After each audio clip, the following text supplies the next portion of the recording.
ignorance and superstition, there is another world. The world of darkness.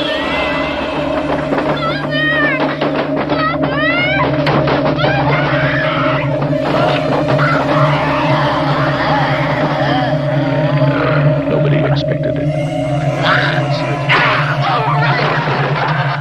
Nobody believed it.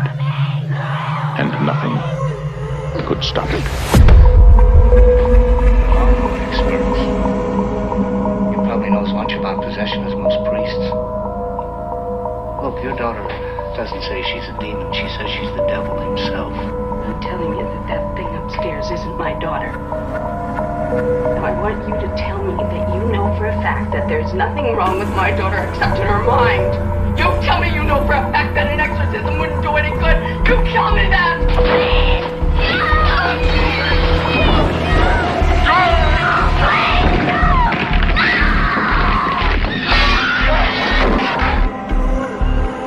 The one hope. The only hope. The Exorcist.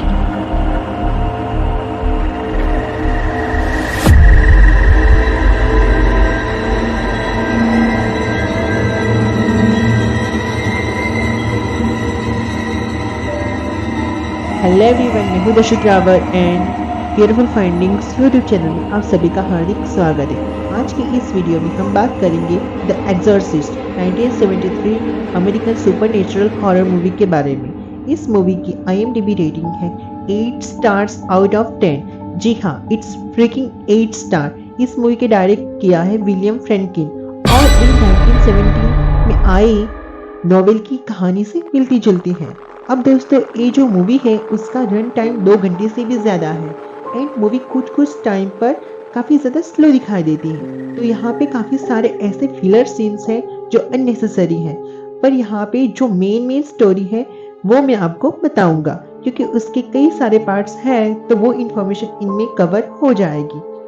अगर इनके parts की बात करें तो the Exorcist 1973, Exorcist part 2 the Heretic 1977, Exorcist part 3 अगली आती है Exorcist the Beginning 2004 and fifth आती है Dominion prequel to the exorcist.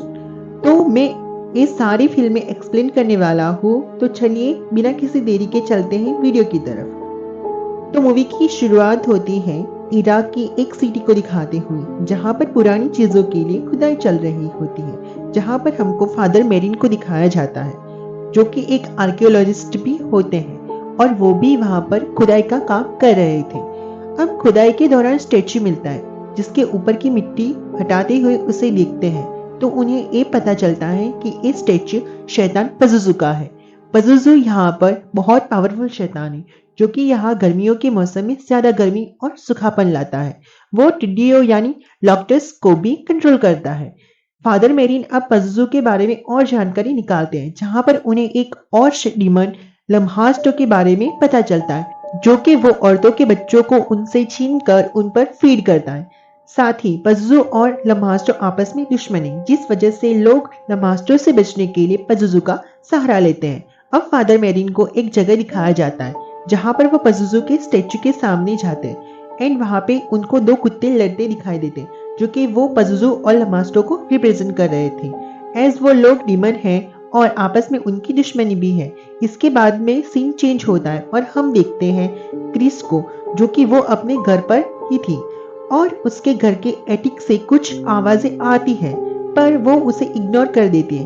Chris यहाँ पर एक सक्सेसफुल एक्ट्रेस है। क्रिस की एक 12 साल की बेटी भी थी, जिसका नाम टीगन मैकनेल है। क्रिस अपने हस्बैंड से अलग रहती है और वो एक सिंगल मदर है, पर वो अपनी बेटी के साथ बहुत खुश है। अगले सीन में हम देखते हैं कि क्रिस एक लोकेशन पे जाती है, जहां वो अपने डायरेक्टर फ्रेंड बर्क की मूवी के लिए शूट कर रही थी, और तभी दूसरी तरफ हम प्रिस्ट डीमियन कैरिस को देखते हैं, जो अपनी माँ से मिलने आया होता है। डीमियन की माँ अकेली रहती है और बुढ़ी भी हो चुकी थी। डीमियन की फाइनेंशियल कंडीशन भी ठीक नहीं थी।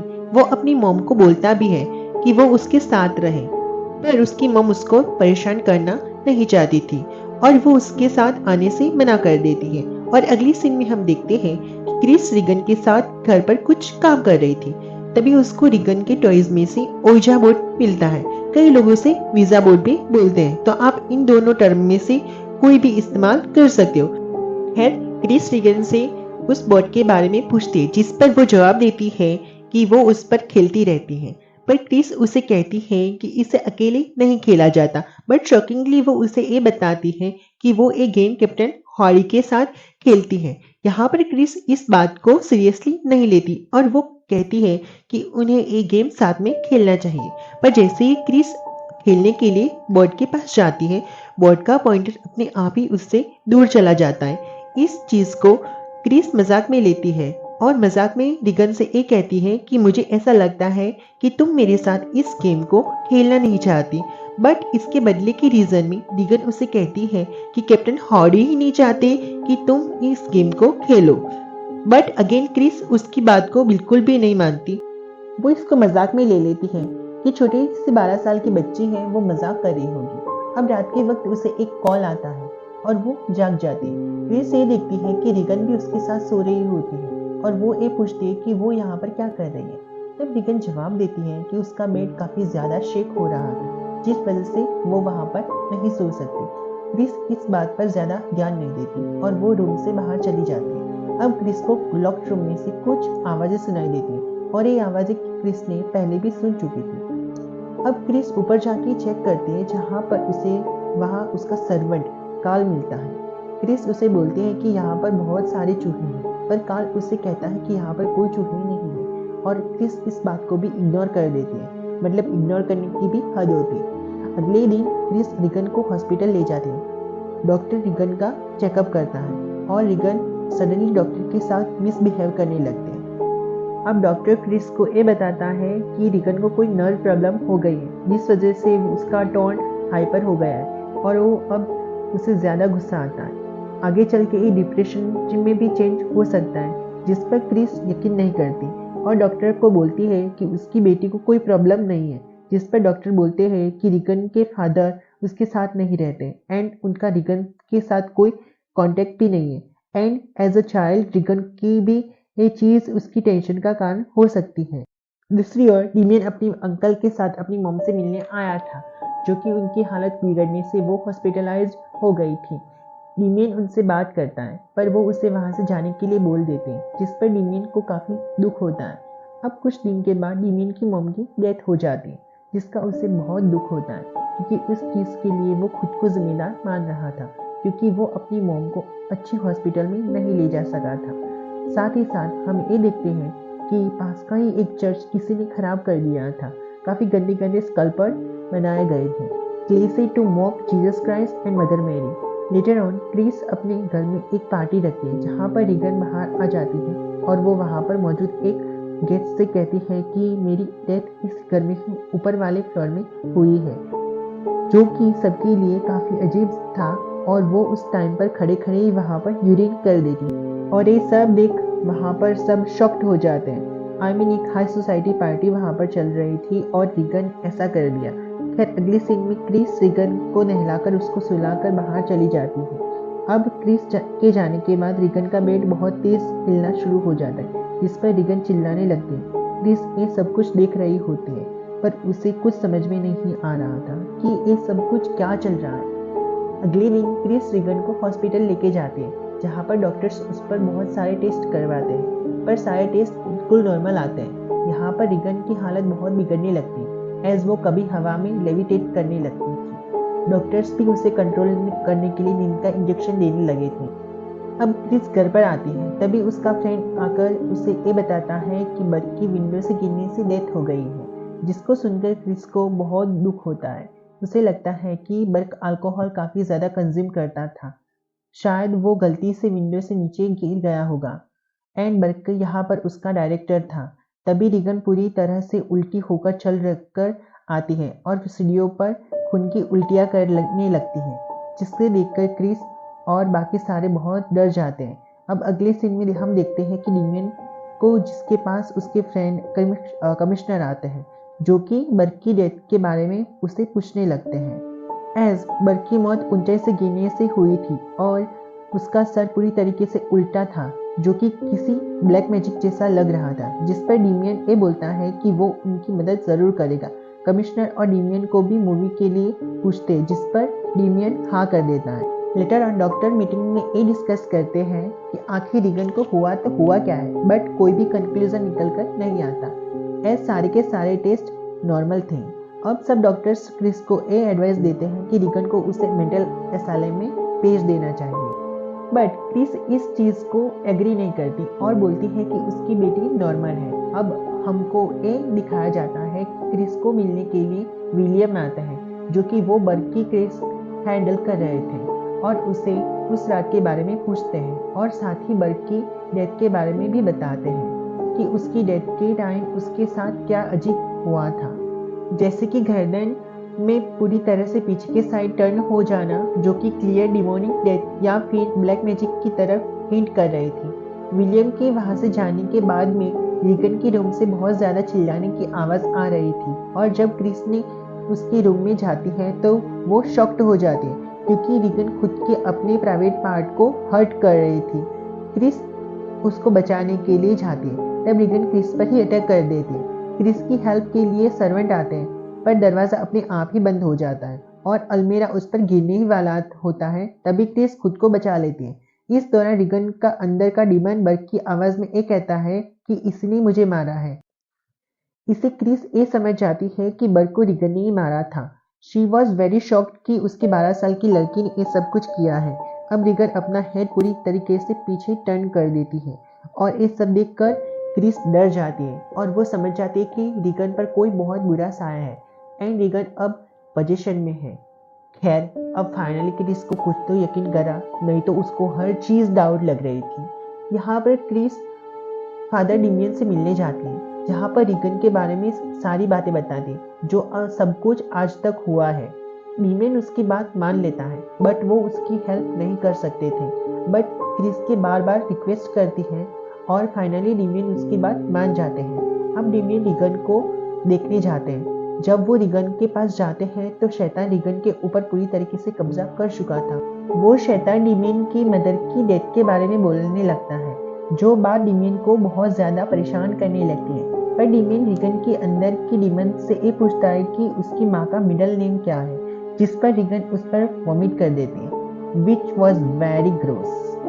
यहाँ पर ऐसा लग रहा था कि डीमन डेमियन का माइंड रीड कर रहा था, तभी वो उसका नाम नहीं बता पा रहा था।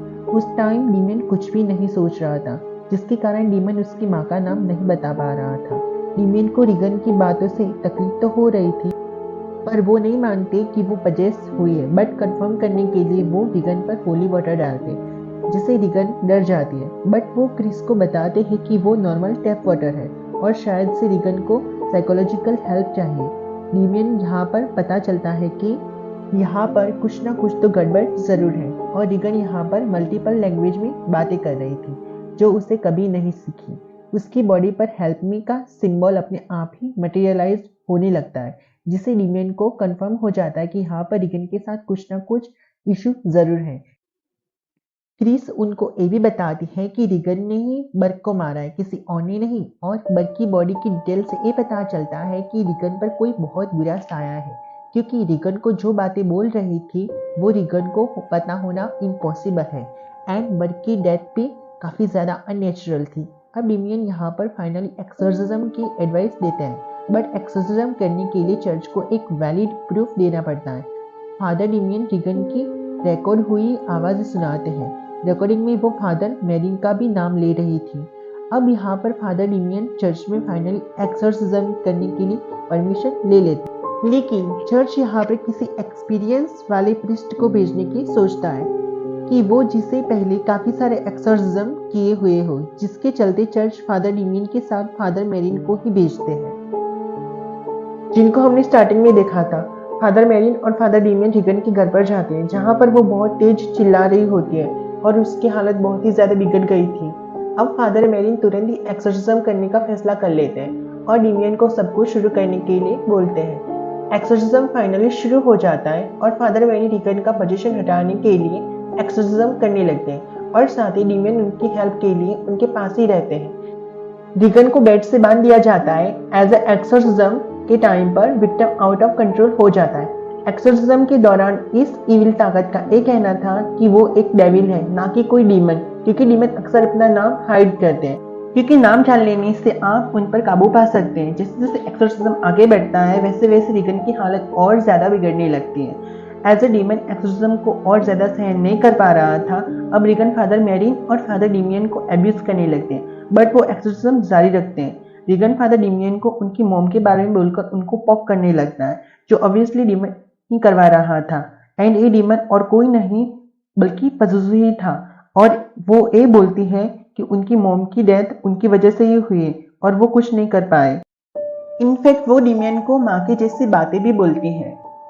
फादर मेरिन यहाँ पे ये भी बताते हैं कि पास्ट में उन्होंने एक एक्सोर्सिज्म किया था जो कि काफी ज्यादा टफ था, और डीमन जीतने के लिए सच और झूठ को मिक्स करके उनके खिलाफ इस्तेमाल कर सकता है। इस एक्सोर्सिज्म के दौरान वहां पर काफी ज्यादा स्ट्रेंज फिनोमिना होता है, जैसे कि लेविटेशन, टेलीकनेक्सिस, अजीब सी वॉमिट और बहुत सी लंबी जीभ का बाहर निकलना। अब फादर डेमियन को टूटते हुए देखकर फादर मेरिन डेमियन को बाहर भेज देते हैं, क्योंकि उनको टूटते हुए देखकर डीमन एक चीज का इस्तेमाल उनके खिलाफ कर सकता था, और अकेले ही एक्सोर्सिज्म परफॉर्म करने लगते हैं।